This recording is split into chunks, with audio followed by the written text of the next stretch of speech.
Assalomu alaykum Instagram, YouTube kuzatuvchilari, barcha tarmoq kuzatuvchilari.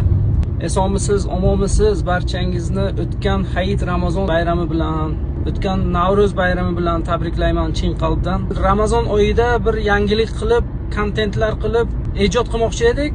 Ba'zi sabablarga ko'ra vaqtimiz bo'lmadi. Ana endi ijod qilishda davom etamiz inshaalloh. Albatta barcha uchun foydali bo'ladi.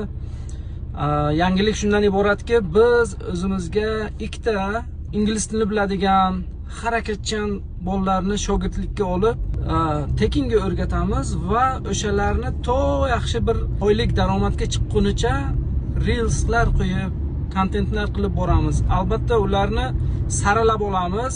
O'qishga xohishi bor, imkoniyati yo'q, ya'ni mablag' jihatdan imkoniyati yo'qlarni qo'llab-quvvatlash uchun 10 kishi bizlarga ariza berishi mumkin. O'shalar ichida ikkitasini olib qo'llab-quvvatlab to bir yaxshigina oylik daromadga chiqqunicha reality show qilib boramiz, xudo xolasa. Buni davomiyligi bir 8 oy, 1 yilcha bo'ladi. Juda qiziq bo'ladi. Kuzatib boring va shu o'zimizning sohamiz haqida foydali reelslar ham qilib boramiz o'rta-o'rtada. Darsliklar tayyorlaymiz. Albatta bizni kuzating, podpisatsiya qiling, ushbu reelsni repost qiling, ko'pchilik ko'rsin, bizga aloqaga chiqing va yangilikni boshlaymiz inshaalloh. Oldindan rahmat qo'llab-quvvatlash uchun.